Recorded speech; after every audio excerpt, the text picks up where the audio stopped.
Dans le programme de ce matin, j'aimerais vous parler de la famille.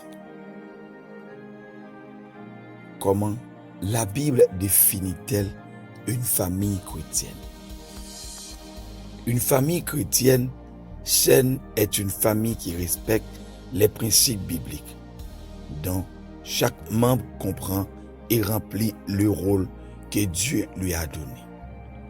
La famille n'est pas une institution humaine. Elle a été créée par Dieu comme une bénédiction pour l'homme et l'homme est appelé à la gérer. L'unité familiale de base, selon la Bible, est constituée d'un homme, de son épouse et de leurs enfants, naturels ou adoptifs. La famille élargie inclut la famille de sang ou par alliance, comme les grands-parents, neveux et nièces, oncles, tantes et cousins. L'un des principes fondamentaux de la vie familiale est qu'elle implique un engagement devant Dieu, qui dure pour toute la vie de ses membres. Le mari et la femme ont la responsabilité de maintenir cet engagement envers et contre la culture ambiante. La toute première caractéristique d'une famille chrétienne est évidemment que tous ses membres sont chrétiens et ont une véritable relation avec Jésus le Christ, leur Sauveur et Seigneur. Selon Éphésiens chapitre 5, versets 22 à 33, donne des directives sur le rôle du mari et de la femme. Le mari doit aimer sa femme comme Christ a aimé l'Église, tandis que la femme doit respecter son mari et se soumettre volontairement à sa gouvernance.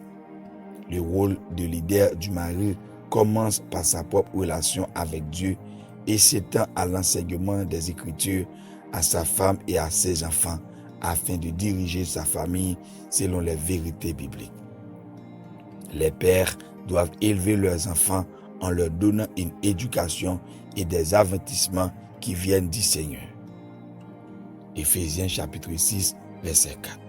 Le père a aussi la responsabilité de pourvoir aux besoins de sa famille.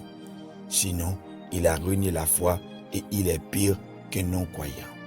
Selon 1 Timothée chapitre 5, le verset 8. Un homme qui ne fait aucun effort dans ce sens ne peut se dire chrétien. Cela ne veut pas dire que sa femme ne peut pas l'y aider, comme le montre Proverbe 31, mais qu'il s'agit d'abord de la responsabilité du mari.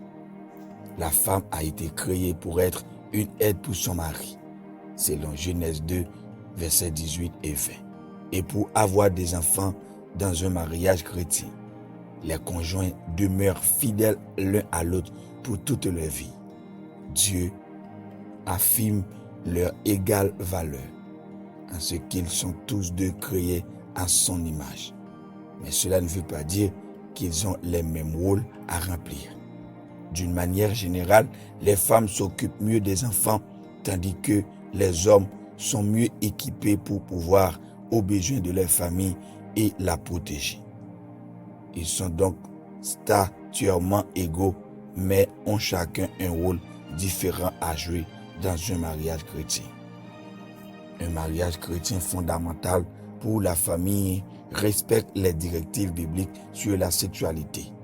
La Bible contredit l'idée très répandue dans beaucoup de cultures que Dieu agrée le divorce, le concubinage et le mariage des couples du même sexe. La sexualité, dans le cadre défini par la Bible, est une merveilleuse expression d'amour et d'engagement. Toute forme de sexualité en dehors du mariage est péché. Les enfants ont deux responsabilités fondamentales dans une famille chrétienne. Celle d'obéir à leurs parents et de les honorer, selon Éphésiens chapitre 6, versets 1 à 3.